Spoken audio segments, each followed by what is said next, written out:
Hello guys, welcome to the presentation about culture of India. So, before we start, we want to first get you through an overview of India as a country to let you know its importance and get a basic understanding of it. India is the second most populated country in the world, with around 1.4 billion inhabitants in 2020, and the seventh largest country in the world by area. So India is expected to become the most populated country in 25 years, overtaking the current leader, which is China. And we understand that it's impossible for us to generalize almost 1.4 billion people in just a 10-minute video.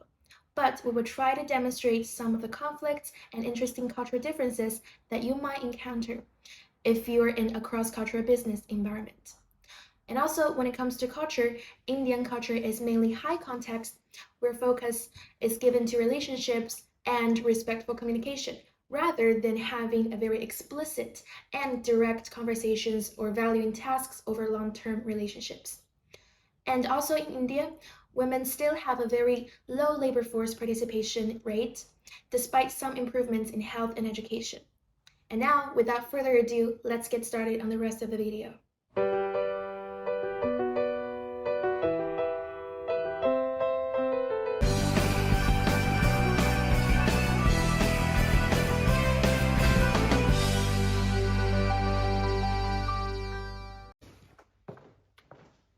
Oh, hello. Good afternoon. Nice to meet you. Nice to meet you. How are you? Oh, I'm very fine. I mean, kind of tired as well, but yeah, life is very tough now because I have two kids now, and I'm expecting the third one as well. Yeah, my wife is full of work also. I have to take the kids to football practice, swimming, guitar lessons, school everywhere. It's boring, you know. I'm getting really tired. Yeah. What about you? How are you? I'm very fine, thank you. Yeah, the flight was nice, and so I came from the UK here. Nice flight, nice hotel, and now I'm here to talk about this nice deal we have in front of us. Oh yeah, but we'll get there later. Don't worry, we'll get there later. Okay. But tell me more about yourself. What you do? Yeah, I've been working for this company a long time, so they really trust me on this deal, and they think I'm a good fit, and we will find common ground here. What about family and kids? Do you have a wife? So I fly all the way from the UK to meet this Indian colleague called Ramesh. And the moment I arrive, he starts talking about personal things. He starts asking me about my personal life. But what he doesn't realize is I'm a coconut from the Entrepreneurs and Hamptons framework, you know? I'm a coconut. Okay, Ramesh, you seem like a super nice guy and it's super interesting what's going on in your life. But actually, I came here with a well-prepared deal. I ran it over by some people at corporates. We went over it together, like a short version of it. We could sign it, and then I thought I would come here. We could go over it together. We have our signature on the end of the paper, and that's it, like a quick meeting. Okay, I was expecting something like more of a long-term relationship, you know? I mean, I would prefer to get over this with you, like from scratch. Wasn't that your idea? No, I actually prepared it myself. It's well structured. We can go over it together, see what you think about it. Okay, let me stop you here. I mean, let's go for lunch, and then we can discuss all of this stuff after it. You know. Okay.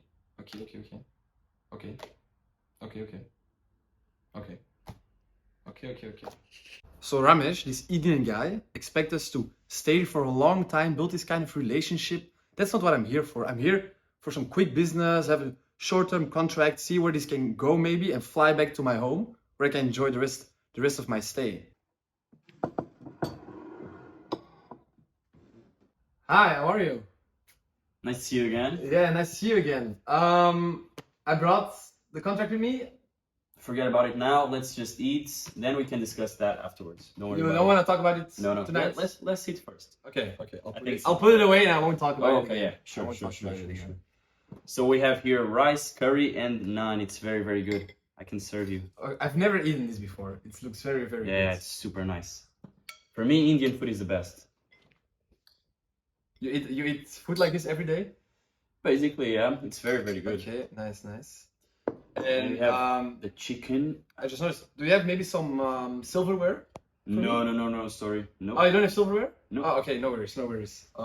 Yeah, because I brought No, mine. no, no, I no, brought no. mine. You're not. No, supposed, I'll just use mine You're not supposed to eat with that. You're supposed to eat with your hands. with my hands. Yeah, But yeah. It's, Try it. uh, It's the best. it's with sauce and everything. Of course, yeah. How can I eat it with my hands? I'll explain you. First, you take a little piece of naan. Okay. Perfect. Then you just grab it like this, and then. And then you eat it like that. Mm.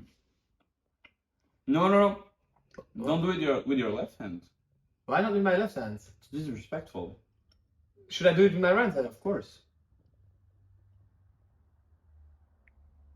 My Indian colleague, Ramesh, he has some balls. I mean, I try to adjust myself to eat with my hands, and then I start eating with my left hand, and it's even not good enough.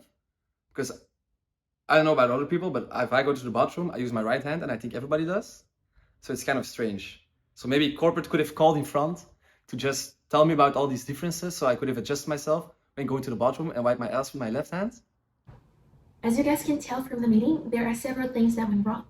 First of all, Rob seems to be really annoyed by those personal questions being asked by the India manager.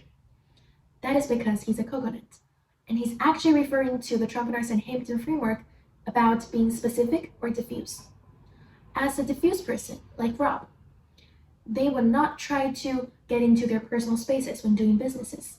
And when being asked about personal questions, they would try to become introvert, closed, try to evade those issues, and beat around the bush. However, on the Indian side, it's actually normal for people to ask about those personal questions to get to know the counterpart before doing businesses, because they value relationships a lot. And this point can also be seen from later on during the conversation, when Indian manager does not want to look for a short-term contract only. They would rather build a long-term and loyal relationship with the other party. And another feature of the Indian culture is that it's polychronic rather than monochronic. So when they're doing businesses, you can see that the Indian manager does not want to follow a pre-structured or well-determined plan. They would rather go with their flow, jump between topics, or go back to a previous one if they want to. And the frustration actually comes from both sides of the parties. So when the British guy brings into the office a contract and wants to sign with the Indian manager as soon as possible, the Indian guy seems a little bit confused. This is because sharing information prior to the meeting is a sign of trust in Indian culture. And what's more, for Indians, it's normal to have lunch or dinner with the people that you're going to do businesses with. For the foreigner that is used to having the meeting only in offices, this approach might seem a little bit strange. And lastly, we also show a very interesting cultural conflict on the dining table. So it's typical for you to eat with your hands in India, but only with your right hand. Left hand is used to serve the food or to pass the food around the table. If you're eating with your left hand, it is seen as unclean and disrespectful for other people on the table. So I hope you guys really enjoyed the video and actually learned something from it. But to get a more thorough insight on the Indian culture, let's take a look on what our fellow classmate Kaustup has to say about his personal working experience in India. Back in India, the relationship with my supervisor was extremely formal. In India, you actually have an extremely top-down hierarchical organizational structure where they place a lot of emphasis on the pecking order of the company. Anyone who's superior to you, you have to denote them as sir or ma'am. On occasional basis, you can call your manager by their first name, but it's not that common actually. So there's a huge divide between the supervisor and employees back in India. As for my expectations of my managers, well, as an engineer, you used to always look up to your supervisors for any kind of direction or any command that they would give to you. They actually direct you to like achieve, what short-term goals you have to achieve for the company. So it's kind of like a paternalistic leadership style that happens in India. I would definitely say that in India, most of the things are driven by competition. And like there's a famous saying in India that life is a race. If you don't run fast, you'll get trampled upon. So I would definitely say that competition is a huge driver back home. And you will see that it's not just an individual competition, that you'll have groups competing against another groups. And In those groups, you'll have individual competing against their own team members for superiority or for dominance or for leadership roles.